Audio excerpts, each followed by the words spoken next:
Alrighty, well, hello everybody. I'm going to go ahead and get started. We've had a good wave of people join us this evening, so hello guys. Welcome to week 2 of the Health Museum's member Meetup Mondays. For those of you that'll be joining on or catch me about halfway through this, feel free to drop a question or say hello and introduce yourself in the chat. If you don't know where the chat is, if you scroll over your screen, you should see a little bubble icon and it'll say chat. You can start typing your question or your introduction there. But for those of you who don't know me, my name is Katie Barber. I'm the membership manager here at the Health Museum, and I have with me tonight photographer Amy Scott. For those of you that haven't seen her exhibit yet at the Health Museum, it's a photo documentary called The Hands That Feed Houston. It's a wonderful insight to a different perspective that we don't always have the privilege of getting to see or to learn about. So I'm very excited to have you with me tonight, Amy. Thanks for having me. I'm so excited to share with everyone and get to connect a little bit more about this. We've had the exhibit up since the end of November, and so this is a great way just to discuss it more and then talk about some of the ways that all of the current changes are affecting farmers. Absolutely. And I know that you've been home here yourself, but have you had a chance to get out and about and visit with anyone lately? I have had some calls with farmers and we've emailed a little bit. I think that, we'll get a little bit more into this, but I think that I'm going to start visiting, maybe now observing, safe distancing, now that they've had an opportunity to make the adjustments they need to make. So we can document some of this, but the first 4 weeks, this was all kind of a crazy time. So I tried to lay low and do my part to observe the distancing rules. Absolutely. Yeah. Well, I guess for those of you that haven't got to meet Amy yet, you might have seen her when the exhibit team was installing the work at the museum back in November, and she gave a artist talk shortly after the exhibit opened. So I guess, Amy, if you'll tell us a little bit of background about what the exhibit is and what your goal was and how you picked this subject to focus your work on. Yeah, definitely. And I can also, let's see if I can share. I can also, so I can show some of the pictures and we can talk a little bit about what's going on here. Let's see. So as I do this, I'll chat. So I'm Amy Scott. I was a farmer in a past life. So I was a farmer, small scale vegetable farmer for about 7 years before I became a full-time commercial photographer. And that is, really what informed this work for me. I love farming. I had found that, after college, I hadn't studied agriculture. I didn't have a background in it, and I didn't come from a family farm. So it was something I found later in life in my mid-20s, and it's something I became really passionate about and saw as, I believed at the time that's what I was going to do for the rest of my life. Here we go. I think everybody should be able to see that now. Does that look good? Yeah, it looks great. Okay, perfect. So this is me. So I am now a food and agricultural photographer. That's what I do full time. I've been doing that full time for about 3 years. And when I left farming, I had been in New Jersey for many years. That's where I had farmed mostly. And when I moved to Houston to be with my partner, the farming scene was very different here. And I did one last farming project. I helped Recipe for Success start Hope Farms, which is an urban farm in Sunnyside, just south of downtown. And after that, I just decided it was time. I had to transition into something new, and I had done photography for some time on the side. With all that spare time I didn't really have as a farmer. Mm-hmm. And I thought I would pursue that. So after being in photography for a while, I found that I was missing all of those relationships and being in those spaces. So I came up with the idea that I was going to write a grant to be able to do this project. And so that's what this came from. It was funded by the Houston Arts Alliance and the City of Houston. I received a $15,000 grant to be able to put some of my time and effort, about 8 months, into working with these farmers. It was 9 different farms and farming families or individuals. And I spent at least 3 days with each farm, full days, to be able to, I just wanted to capture their real lives, both personal and professional, because I think that's something that people really don't get an insight into.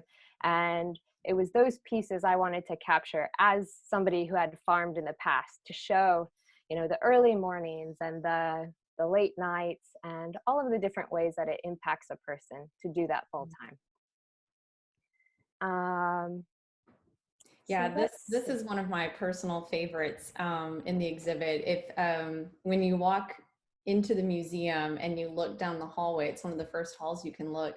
This photo really strikes you, even though it's all the way down at the other end of the hall. Yeah, this was one of those aha moments for me when I took this picture. This is with Alan Golding of Southeast Texas Crawfish Farm. He's out on the way to Beaumont. It's about an hour and a half out. And I would go out super duper early, get there, leave here around 5 a.m. to get out there right at sunrise. And this was one of those mornings as he's getting ready. He's got the motorboat, he's backing it into the water and about to harvest crawfish for 3 hours straight. And it's just such a gorgeous, incredible moment. Absolutely. So before I do that, so what I think I'm going to do is go through and introduce you very briefly to each one of the farmers that I interacted with and told the story of. I wasn't planning on spending a ton of time on each one because we don't have tons and tons of time. If you would like to learn more about any one of these farmers, you can certainly go to the gallery that's on the Health Museum's website now. And that has about half of the images. And if you would like to see more images, the rest of them are on thehandsthatfeedhouston.com. And I've also taken, a lot of the information that will be available tonight is on either the blog or the farmer website pages on thehandsthatfeedhouston.com, because I'm going to be doing updates about coronavirus and farmers now and going into the future. So if you haven't had a chance to see the exhibit yet, we'll go through. So this is Elizabeth Neoma. She's with Plant It Forward Farms. If you're familiar with them, they have quite a few farmers that they work with. They're all individuals who are refugees. So they've come from all over the world, mostly from the continent of Africa. And Elizabeth is just a really incredible person. She's been with them for more than 2 years now. And it was really, really special to get to know her and get a chance to peek into her world and her world with her family. Here, this picture is with her and one of her daughters, Mabel, as she's cooking some okra. She was showing me some incredible tips on how she cooks okra and slices it. She's got, if you look at that picture, she has like 7 pieces of okra all in her hand at once, and she's just slicing away with the greatest confidence. I would like so carefully cut them one by one, and she's shaving them incredibly. So I loved getting to spend time with her and getting tips and tricks from her. Next is Lisa and Christian Seeger from Blue Heron Farm. They make incredible goat cheese. They also make cajeta, which is a Mexican caramel sauce made from goat's milk. And they sell some yogurts, I believe, as well. And they're at different farmers markets throughout Houston. And I think the one that's open still currently is the Urban Harvest Farmers Market on Saturday. This is Jeremy Peaches. He has an incredible name and he's an incredible person. His organization / business is Fresh Life Organic, and he does just so many things. He's a farmer and a teacher. He is also an extension agent for 4-H and youth development programs here in Houston. And he's been doing incredible work, especially in this time, trying to create opportunities for farmers who don't have outlets for their produce to be able to funnel that into locations so that they can still sell it, because there are a lot of challenges with that right now. This is Ryan and Kelly Cade from RC Ranch. They do incredible Wagyu, and if you've never had Wagyu beef, I thought that it couldn't be that special. Don't judge me for that. I didn't know, but really seeing how they care for their animals and seeing the effort that they put in. They both also have other jobs, so they're running this business and running other jobs. There's just a lot of effort that people put into to keeping these businesses moving. This is Felix Flores. He is another person that does 1,000 things. He raises his own heritage hogs. He works with a bunch of other farmers and ranchers in the Houston area to source and support other farmers and ranchers. So he has a larger business that is called Black Hill Meats. He sells all sorts of meat products to restaurants in town. And so he's one of the people that's been impacted quite a bit by the shutdown, because most of his clients were restaurants. And so he's had to pivot, do a full 180. And so he's been trying to get his business to sell to, everyday people like us and repackage and do different things so that he can keep selling these products and supporting farmers. So that's one example of how coronavirus has impacted farmers. If somebody was selling to restaurants, obviously with restaurants all but shutting down completely, they're having to pivot hardcore and find ways to sell their products still. He also started Cherry Block Houston, which is a restaurant based out of Bravery Chef Hall downtown. This is Scott Savage. He is I believe he's 5th generation rice farmer. Just a really incredible young guy. He's 33 now, I think. And just wonderful to see, such an amazing father and person out there every single day. He works every single day with his father and his uncle. So it was really neat for me. I didn't have any experience with large scale grains. And so to see them managing, 1,000 acres of rice and get to see what that looks like every single day is really neat. And to see their relationship, the three of them working together all the time, was really, really cool. This is Zay Gomez. They have actually left Finca Tres Robles, which is a little bit of a bummer. I wish that they were still nearby. They just moved about a month and a half ago to Vermont to pursue another farming opportunity. So we're all really, really excited for Zay. But I'm going to continue a relationship with Finca Tres Robles and be telling the story of the other farmers who are there, about how coronavirus is impacting them and how they're figuring out how to move forward with it. But Zay is just such a very kind-hearted, sweet person, and it was very, very special to get to spend time with them and see the farm through their eyes.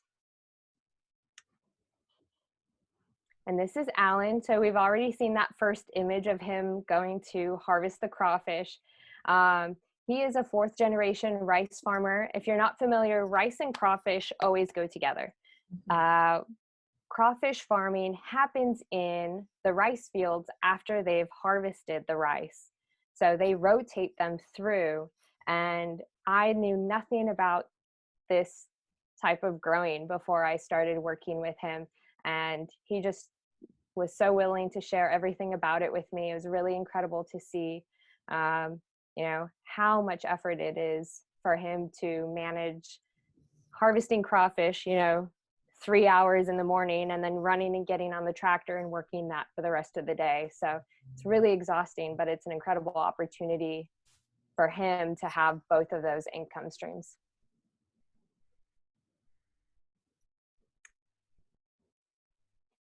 And this picture is actually Francisco. Christine McCabe was my primary contact at Lone Star Olive Ranch, and they are in Madisonville. So the furthest farm away from here that I highlighted, they're about just over 2 hours away from us.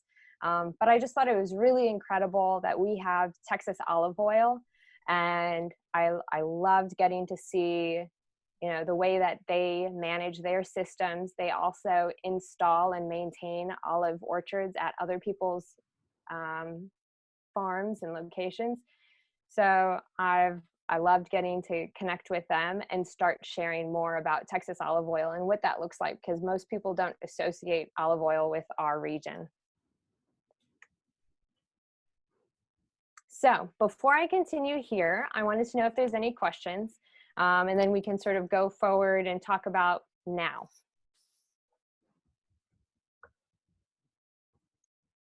Oh no, I'm moving things. Yeah, so Becky is saying my same thoughts. She's saying, I had no idea that rice and olive oil were grown in the area. I know growing up for me on the south end of Houston, you know, you see the typical corn and cotton around, but I had no idea we had so many edible produce, you know, just within a quick drive. Definitely, yeah. And Katy, actually, the entire Katy area used to be covered in rice farms. So it used to be an enormous farming endeavor for Texas. It has reduced over the last few years. One of the farms I highlighted, so the Crawfish and Rice Farm. Oh, I'm embarrassing myself forgetting the name of the city.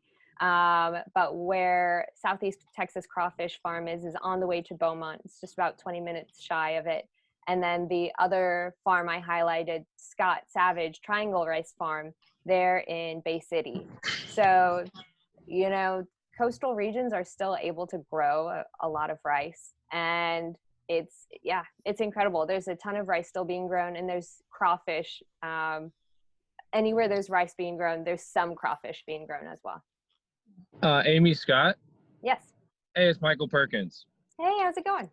It's good. I'm glad to be here. I also happen to have a friend of mine who is on Delta waterfowl, and a lot of wildlife management happens on rice paddies, and you can hunt waterfowl from rice paddies. So that's kind of another cool effect of having those in the area. So out by Eagle Lake, there's really good goose hunting and duck hunting. So yeah, man, that goes perfectly together. Mm-hmm. Yeah. We have a question from Carol. She's asking, Amy, what did you grow on your farm back when you were farming? So when I was farming, I always managed, it was small vegetables, at like diversified vegetable farms. So when you go to the farmer's market and you see people selling like 30 different types of vegetables, that was me. The very first farm I ever worked on was in Northern California, and there were some goats. And so I did some hand milking of goats. That was exciting. Wow. Very small goat. They're called Nigerian dwarf goats. So they're like the size of a dog. I do not recommend them for milking. Oh my gosh. But incredible to see, you know, lots and lots of farms have both animals and plants. It just depends on the mix that people do. Yeah, absolutely. Becky's also asking, any chance you were in South Jersey? Oh, so close. No, I wasn't in the cranberry fields. I was in New Jersey in what I call the belly button. So if you go right into the little indent right off of the river, that's where I was, in Titusville, very small little town. Oh. So. Okay. Well, let's see. Here we go. Oh goodness, what have I done here? I got distracted. So how is coronavirus impacting farmers? It really goes across the board. There are so many different things going on in our economy right now. If we're looking at just, the people I went through, there's a variety of experiences. Like I mentioned, Felix Flores has really had to change his entire model of business so that he can keep selling his meat. While Finca Tres Robles has already sold out of, some of their CSA shares, which sometimes for farmers, if you're not familiar with CSA, it's community supported agriculture, and it's essentially a vegetable subscription. You're saying, I'm going to pay you this much up front, and that means I'm going to get 8 or 10 or 12 weeks of vegetables. And that system works quite well for farmers because they get the money up front. That means they can pay for all their expenses. And then you get to share in the bounty of whatever they have. It's just every single week is exciting. You get to find out, as the season changes, you get lots of different types of vegetables. So it's wonderful that they're selling out. I have some friends in New Jersey that have said they've already sold out. So people, are so concerned about food and thinking about going into grocery stores. They're changing their buying habits. So that means some farmers are benefiting from that. And that's wonderful. There are other farmers that aren't benefiting from this, or their markets have shut down, or the restaurants they served shut down, and they're struggling finding outlets. So what I've done is, and I haven't completed this yet, I'm going to be finishing it this week. I'm going through on my blog on the Hands That Feed Houston, and I'm doing an update from every single one of the farmers, and they are going to share how they can receive support. So if there's one of these farmers in particular that you felt connected to, that you wanted to know more about, you'll be able to see those updates, and they'll be able to say, hey, we're looking for people to buy more cheese, host, a cheese hub so that your friends can all buy cheese, and we can drop it off for you, or come to our markets and buy from us, or, so this way everybody has different specific needs, and we can try and support at least these local farmers. That's a wonderful project. I saw Michael's face light up. So if there's anyone wanting to sell cheese. I would, yeah, and I was just kind of thinking about the model of like a farmhouse delivery. That's where I actually tasted my first Texas olive oil. Was through farmhouse delivery. I believe Zoe Deschanel somehow purchased the company or something. All right, I didn't know that. And it's really great. I mean, I get a lot of Texas produce. You get your produce share, but then you can add other items to your delivery. Which I really like that model as of late for my farm to table consumption. That's something, it's really neat to see how everybody's adjusting, and small businesses, we have to move really quickly in these times. So Finca Tres Robles is one of those places that they started. I believe that they're selling bread now. They're adding bread, they're adding eggs, they're adding meat. They're partnering with other farms to be able to provide a larger, more comprehensive share. So awesome. I think everybody benefits from that. Yeah, that's cool. Yeah, and it's great to hear that the creativity and the community building together is not allowing all of this produce or the livestock to go to waste, because I know that's also a concern of not being able to get your product out. You've been operating at such a high capacity for, that is your business model, and now you don't know what to do with it. And it's not always as simple as bringing it to a food donation center. No, and that's, on the larger scale, that is, I think, a really serious issue that people are still confronting. I saw in a couple of places that, dairy farmers are just draining milk into the gutters, essentially, that I've seen warehouses filled with, hundreds of thousands of pounds of onions that are this big. So it's onions that restaurants buy, that the average person wouldn't buy an onion this big. And they're concerned it's going to have to go get composted because they don't know where to sell it. So I'm really hoping, there are food hubs, there are people who can help hopefully do like matchmaking and find the people who are still buying and be able to create opportunities for this stuff to move, because there is going to be waste, and there already has been, but hopefully we can lessen this and sort of build some bridges really quickly to reduce the amount of waste. Yeah, yeah, and I'll be sure to include those list of resources that you and Michael have both mentioned to the group after the call as well. So you can take those home and share it with your friends and family, or people that are just curious about where your food comes from. Yeah, definitely. So if you want to know the most direct way to help, local farmers, it's super straightforward. It's shopping at farmers markets. Many of them are still open here in Houston. And I just did a blog post last week on all of the farmers markets that are still open. So, I want you to look at their websites and double check. Some of them have, they're asking the same regulations as anywhere else, keep your space, wear masks, be thoughtful. Some of them, like Urban Harvest Saturday Farmers Market, they are offering drive-through. So you can order ahead of time and just go through and pick it up. So especially if you're someone at risk or you're shopping for people who are at risk, that's an incredible opportunity to still support local farmers, but not necessarily have to go into a space with more people.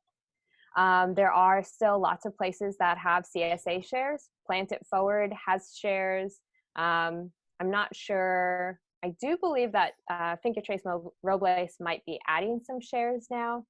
And there are other opportunities for this. So continue to look around and see if that's something, if you're excited by the idea of getting a box of vegetables each week and seeing what to do with it. Some people are adventurous, some people aren't.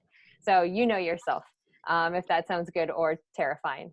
And then you can also order direct online. Lots of farmers are creating online shops so that you can support them that way. So I also want to say, if you have any questions, you can feel free to email me, contact me through thehandsthatfeedhouston.com, and I'm happy to help connect you with other resources if you're looking for something specific. And then, do you have a question, Michael? I guess one thing that I would add, when I've had a farmer share and I had done a CSA, sometimes I wouldn't use things, and so it was cool to develop a compost in my backyard. So when you get fresh produce, it's really a great opportunity, I guess, while you're at home, maybe to start a home compost. I like to think of it as kind of like my microbiome. And then so whatever I feed myself, also I feed the pile. And so when I'm like mixing in there and stuff, I like to think that like there's some kind of transmutability of all the bugs and like the life that's inside of like a composting system. That's great. Yeah. Finish the cycle. Make sure you're not throwing, like onion peels, and maybe if you're not that into carrot greens or whatever it is, like, yeah, that doesn't have to go into the trash. So if you've got a little place that you can start digging around in the dirt and make a pile, that's awesome. Yeah, especially since so many more of us are learning how to cook at home or going back to those habits you might have only done a couple of times a week. Yeah. Yeah. I have a question from Becky. She's asking, do you know if there are any ways for farmers to receive credit for donating food to food banks instead of composting or getting rid of the crops? That is such a great question, Becky, and I am not sure. I've heard stories of that happening, but I don't know specifically of any that I can point you to.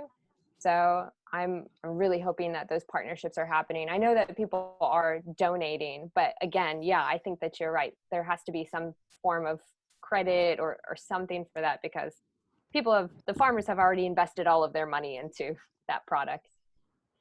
So it's a great question. So a couple of other things. I'm doing this. All right. A couple of other things for our area in particular. One, if you're excited about wanting to learn more about how all of this is impacting farmers or how policies affect farmers in our area, I would say looking into FARFA. the Farm and Ranch Freedom Alliance. It's based out of Texas, nearby. They do cover national news, but they have been an incredible resource for me to learn more about how current governmental policies and local governmental policies are affecting our farmers. And they give really direct, clear ways to support. So if they say something's coming up, you need to know about this, please contact your representative. They'll give you all of that information. So if that's a way that you'd like to advocate for farmers, I would really recommend signing up for their emails. And they're hugely informative and super, super helpful. Other organizations in town, the Common Market Texas is an incredible organization that I've partnered with on a couple of different things. And they act as a food hub, aggregating products from local farmers and creating opportunities. They worked mostly with hospitals and schools and organizations like that. And right now they're having to pivot a bit because restaurants and schools are shut down. And they're finding ways to help distribute this food so that they can continue to support farmers. So they've also started their own farm share. And I think that's a great opportunity to support a bunch of different farmers through the Common Market. So I would recommend checking them out. And then Edible Houston, if you're not familiar with them, they're our local foods magazine, and they tell stories about our local producers. So if you want to get to know some of the faces behind these farmers and the local restaurants that use these producers, that's a great place to go. So that's most of what I got. Those are fabulous resources. I'm so excited to be able to share this with everybody and to the rest of our audience once they are able to view the recording of this session. Thank you so much for putting all of this together, Amy. You've really taken your photo documentary and just expanded it in many different perspectives where you're able to reach so many different people in all walks of life. And I think that's been really impactful here at the museum. Well, thanks. I'm so excited to share it. I realized as I was going through the process of taking the photos that I thought I just wanted to take pictures. And then I realized, oh no, it's so much more than that. It is advocacy. It is telling stories. It's not just that I'm excited to spend time with farmers. I want other people to be excited about those farmers. So I think that this is a great opportunity. So I'm so grateful to be able to partner with the Health Museum on this. It's really given me a chance to share it with more people. Yeah, absolutely. So Michael, I know that you are a big foodie, and Amy has basically provided us with a plethora of resources of where we can kind of dip our toes into visiting a farmer's market or getting to know your local rancher. That can be kind of intimidating if you don't understand the lingo, if you don't know where to go, if you're just kind of, you're driving up to someone's farm, it's their home. How did you get started in with your community connections? So growing up in middle school, my father purchased a ranch in Round Top, Texas, and it was on Waldeck Cemetery Road, and it happened to be a small German community, and they all farmed their food. The constable who sold the property, he had a 40-acre lot that he was actually born on the house there, and then he kept the 2 acres in the back. And so he told my dad, there's a garden by the house, and so my dad tried to grow some vegetables in the garden. Nothing grew, and so he noticed that the septic tank ran off into a tank, like where standing water in Texas. It's like where the cows drink out of, where the water snakes hide. He planted a whole row of corn, squash, little crookneck squash, watermelons, tomatoes. And because they were on that human manure, that garden just like exploded. And so I grew up as a little kid bringing tomatoes and selling them to my neighbors. So, and my dad, there was nothing better taste to touch your lips than a farm fresh tomato. So I just have lived in Houston since I was a young boy, and grew up going out to ranches and hunting, and went to high school, was in FFA. I really love let's see, Georgia James right now. With Chris Shepard, he's killing it, like local food. I mean, it's just amazing. The 1/5 concept. So it's really cool to see the restaurant scene on Westheimer blowing up with Goodnight Farms. Goodnight Charlie's is over there. It's like a Texas dance hall. You can go dance two-step on I think it's third Thursdays, and they teach you how to dance two-step and then serve you tacos, farm fresh, locally sourced pork and salsa from their farms and gardens. So, I guess resources. The what used to be the East Side Farmers Market's now in St. John's, right, Amy? I haven't been to the new Urban Harvest. I hear it's phenomenal. Great. Yeah. I guess it's fun to support farms too, and just, I guess, learn more about it is if you have your own garden. And that's cool to have your own compost. And there's some resources down in the city, Houston Green Center. They've got a lot of sustainability, and they do a composting class. Another cool thing, like local farms, local food, is foraging. That's kind of a big Instagram thing going on right now in pop culture. People like mycologist communities popping up. I have a buddy who has a ranch down in Richmond, Texas. He's actually his father was born there. It's Frank Briscoe. And Dolph Briscoe is the governor of Texas. So that they're his kind of, I guess, his heritage. They've got the farm, and there's an old fig orchard out there. And so I'm really excited to learn about the Texas olive oil people, because if they do, consultations, there's 60 fig trees that need to be fertilized and cut back. And so I got my buddy Tyler Horn, who I've known for years, and mutual friends and stuff. It was cool. I mean, at one point he was saying, "Come on, Health Museum, bring we could have a booth out there if we wanted." And so that's fun to think about. I hope we can talk about that later. And Amy, it'd be cool to have your opinion on how that might be, how we could maybe team partner on that.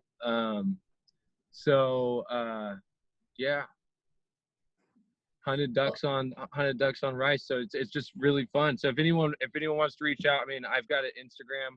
I basically, when I eat my food, I video when I'm done throwing it away, you see me compost all my food. So I've been composting all of my food for the last 3 years. And I think that's a really fun way to kind of interact and learn, just be more involved with science and health. Yeah, absolutely. Becky just mentioned that her and her family tried picking blueberries on a farm north of Houston. She said it was a really cool way to get involved with the kids. Most people probably wouldn't even know what a blueberry bush or tree, where it comes from, what it looks like. As far as picking figs, I guess everyone would, in the sense of social distancing, would just take their own row. That way everyone's spread far enough apart. Yeah. Well, it's kind of funny. I mean, that's like a little tiny micro orchard that I kind of just have gotten involved with. And I hope at some point, I'm involved in the farming community, more and more. So Amy, I'm really looking forward to getting to connect with you more. It's been interesting, art projects, I guess, with the Gulf Coast. There was the shrimp boat project at one point, which kind of has a similar vibe to, in a way, about art and getting people exposed to food. But the probably the coolest thing that I found out about when I was reading through your work, Amy, was the insurance. I don't know if it's Christian insurance, but the farmers get together and they pledge cash to a fund. And then that fund is how farmers get insurance, how they make sure that they keep themselves healthy. Yeah, that's one of the ways that, I was so fascinated by that.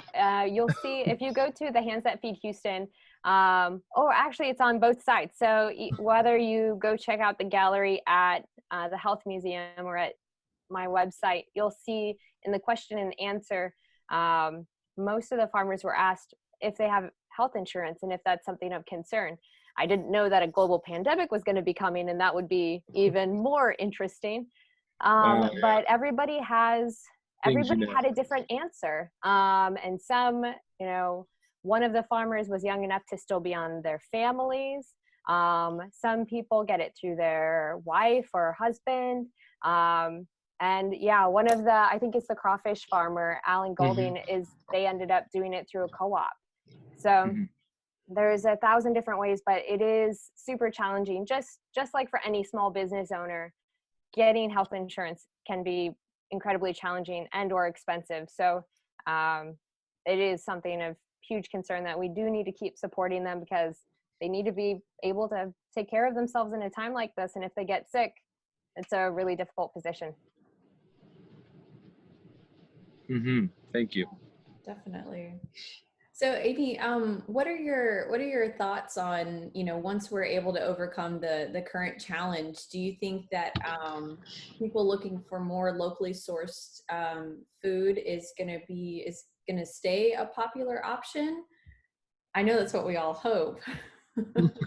I do really hope so. And I think some of it depends on how long this continues for. I think it's still hard to predict, you know, to what extent our lives will be mostly in our own homes. And if this continues much longer, I think some of it's just pattern forming and routine forming. If you start getting used to going to the farmer's market, it's something that you're used to and you enjoy it, and you just sort of keep the habit. So I hope so. And it's something that a lot of farmers are thinking about now is, okay, great, I sold out my CSA. Well, what does that mean for next year? What does that mean for, you know, the second part of the CSA? That was just for summer. What about fall? And we don't know how to predict. I mean, if we had the way to predict how consumers behave, we would have all the money. Yeah, there you go. But I do hope, you know, the one thing that this has really brought to the forefront is concerns about food security.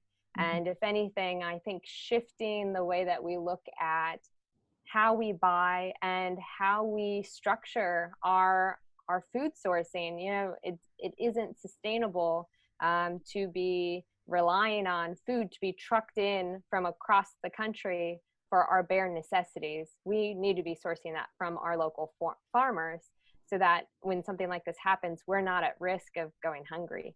So I think supporting our farmers is the way that we can really support ourselves and our own health. Yeah, I have absolutely. an additional note to add to that. You know, 'cause I like to shop at Amazon on Wall, and my partner Lauren always insists that we get the locally sourced Texas farmed produce whenever we can. So it's also, you know, being able to do that when you go to your regular grocery store, kind of looking at like having more of a scavenger hunt, like really finding the Texas local stuff. You know, both at Whole Foods as well as HEB, which I think, from what I can tell, is doing a phenomenal job. You know, providing for Houston right now, like food, you know, and they source a lot of food locally. It's a really incredible company. I know we've partnered with them sometimes, and just great to get HEB a shout out. I was really impressed with how they've handled everything. And I've heard a lot of people have been getting jobs, been utilizing the part-time workforce, which is really phenomenal, and paying well, and giving health insurance. So shout out to HEB. Yeah, definitely. Well, hey, Michael, Jose is asking where the fig orchard is and is it open to the public? So, you know, that would be very interesting. Right now, I kind of see it as possibly like, you know, a food, what did you call that, Amy? It was a food hub kind of situation where y'all remember that I mentioned figs, and then a year from now you hold me to it and you say, where are those figs you talked about? And so one of the fun things I've been involved in, which is really cool, is like beekeeping, the beekeeping community, the Natural Beekeepers Association in Houston, and been doing beehive removals for like 10, 15 years. So that kind of kept me in the farm ethos. And so the fun part is I'm doing like three things. It's partly wildlife, managing wild hogs on the property, which is kind of an interesting thing for Texas farmers.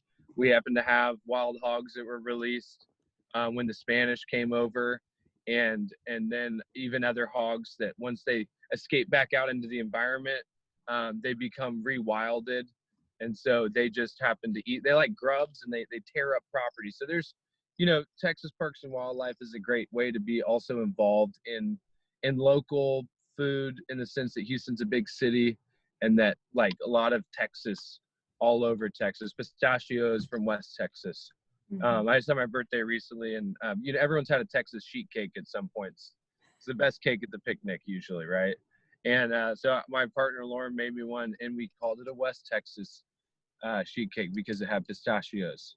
And along the Rio Grande, they have pistachio orchards. So orchards is kind of I'm really excited about getting that, getting to reach out to you and talking to you more. And I'm more than happy to keep conversation open if anyone's got anything interested that they want to talk to me about. Just kind of had my ear to the ground in Houston.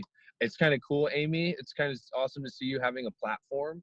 It feels empowering for me too, to be able to, to share to share stories that I pick up too, and to be able to just get to listen to all the cool things that you're documenting and taking pictures of at that, and that we got to show it at the Health Museum. It's really happy about it. Yeah, definitely. Well, Michael, you've got almost 20 people here in the audience that are going to hold you to it a year from now. We're all going to be expecting a fig. All right, that's great. Yeah. Well, does anyone in the audience have any questions for Amy or Michael? We've covered kind of a broad scope of where our farmers are at in the greater Houston area, what they've been doing and what they're doing now. It's been really informative, and I feel a little bit more prepared and confident that I can go out and get my food locally. Mm-hmm.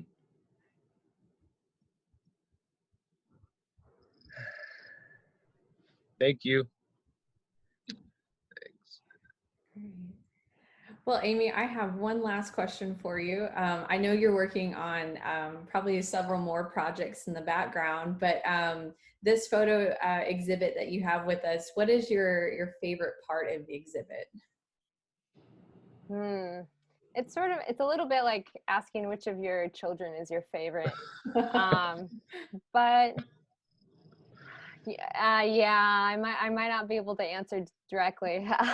I think it was really so incredible to get the opportunity to see so many different types of farms, particularly even just as a farmer myself, or a previous farmer, professionally, to be able to see, incredible 1,000-acre farms, which by rice standards is very small, all the way to 1-acre urban plots, the olive oil orchards, the crawfish. For me to see the diversity of farmers and farm operations here, it really opened my eyes. And I think I'd been a little bit small-minded, like, I'm a little organic farmer, I know everything, but I really didn't know that much. And I think for me, the big takeaway was, when I had been an organic farmer, I had been growing on about 7 acres. It was a 26-acre farm, and we actively grew on just a percentage of that. And I thought I had a lot of strong opinions about conventional growers and maybe what that meant. And for me, it opened up my eyes to spend a lot of time with really incredible people who grew in a lot of different ways. And it didn't matter whether you were organic or conventional or big grain or small veggies or, orchards, whatever. Everybody really cares about the work they do. They're really incredible people. And I think it was just humbling. It quieted me down a little bit, and it made me ask more questions. And I learned a lot just through getting to connect with such a huge variety of people. So I learned a ton through this, and it means I want to keep doing it. I'm applying for grants now to continue the work, and I hope that works out, because I just think that Texas farmers are incredible, and I want to keep telling their stories. Oh, well, that's so great to hear. And I'm sure the work will be able to carry on. You've really hit a vital note, especially now. You can't say this is non-essential work. Exactly. We've got one more question. We've got some people in the audience that are sharing their own childhood farm experiences that are really fascinating. There might be something interesting for everyone in the audience to share their childhood experience with local farmers if you have one. We do have Earth Day coming up this Wednesday. It might be a good way to throw back and remember the good old days. But Jose is asking, are there any ranches in Texas that are implementing soil conservation by grazing rotation? Yeah, definitely. That, if I think off the top of my head, I know that RC Ranch, the Wagyu beef farm that I highlighted, they were very, very careful about the way that they managed their fields. And I think, I'm not sure if they specifically, what style of rotational grazing they were doing, but if you talk to a beef farmer or a cow farmer, they'll say that they don't raise beef, they raise, their meadows, Grass. they grow grass. Yeah. Because it's the nutritional density of that grass that feeds the cow that makes the beef. So I would have to ask them. And you're welcome to reach out to RC Ranch. Ryan Cade is the main person for that, and he loves to talk about the work that he does. So I'm sure he would be really happy to talk about that with you. That's fabulous. Well, does anyone else in the audience have any questions for Amy or something else you'd like to share? It's been fun learning about everyone's experiences. Yeah, I want to share. I'd like to share a story about Last Organic Outpost. Joe Isaac. He put a community farm, and he really believed in the quality of his soil, and he brought in soil, and then he began composting and became fascinated by composting. And one time I went out on a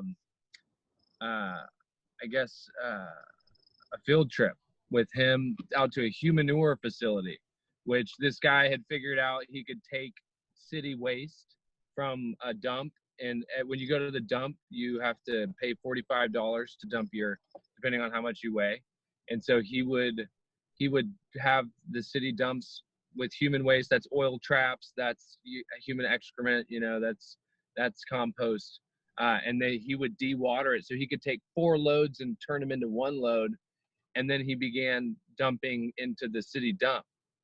And then to fast forward, he eventually realized that he could create compost from all this human waste. And so he created this composting facility, and he spread that compost all over his grass.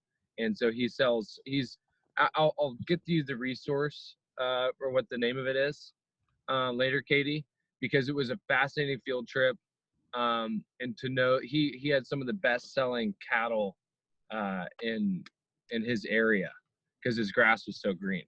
And he just did it all off of a cool business idea. So I think that the ingenuity of farming and the characters, like you're saying, Amy, if you ever go to an oyster farm, I will totally carry your bags for you. To come along, and hold your shade umbrella when you're taking pictures. Oh man, you make it sound so fancy. I haven't had a shade umbrella. I do feel compelled to say, just in case anyone's really excited about all of these humanure stories that Michael's telling, is there are very strict regulations around how long you age human manure. Yeah. And you would never want to directly put that on some greens that you're growing. So do lots of research before you proceed in a direction like that. But composting in other ways is no high risk thing. So you can do other types of compost in your backyard without any risks. Oh, sure. And if you have if you're a coffee drinker, you can have worms under your sink or something. Yeah, I have worms under my sink, and all my tea bags and coffee goes to feeding the worms for soil for watering, your plants and stuff. So it's Thank you for letting me It share sounds like that. we might need a part two conversation of how to compost and different types of composting. I know Becky was asking if some of it needed to be treated. I guess with the different materials that you use, I'm sure that you would. Hmm. But this has all been really fabulous and so helpful. I think everyone else in the audience can agree that they are excited to shop more local and are looking forward to maybe a part two if we're still all having to be at home. But I'll be here. Amy, I wanted to thank you again so much for your time this evening, and we all look forward to your project expanding and developing in the future. And we wish you all the best luck. Thank you. Thanks again for this. This was amazing. And thanks to everybody who came. It was lovely to hear from you. And I'm really excited to share these stories with you. Definitely. And I know we'll all be in touch. And, once we get confirmation of when the museum can reopen again, your work will still be on display. So everyone in the audience, if you haven't had a chance to see the photo exhibit, it's definitely worth your while to drop by. You can spend as much time as you like. We're looking forward to having everyone back in our halls and making some noise again. But until then, be on the lookout for more upcoming online resources that the Health Museum is providing. Like we've kind of discussed in this session, we do have Amy's exhibit now on our website online, and it looks just as beautiful online as it does in person. So definitely check it out if you haven't yet. I do want to thank all of our members again for being tried and true supporters of the museum. We definitely rely on your support in these uncertain times, and it really does mean a lot to all of us to be able to continue the work that we're doing now. And we're very excited to still be able to partner and support local individuals such as Amy. Hmm. So Thanks. yeah, it was great having you guys. I hope you guys all have a wonderful evening and stay safe and maybe get outdoors this week. Thank you, Katie. All right. Have a Good great night, one, everyone. everyone. Bye, Amy.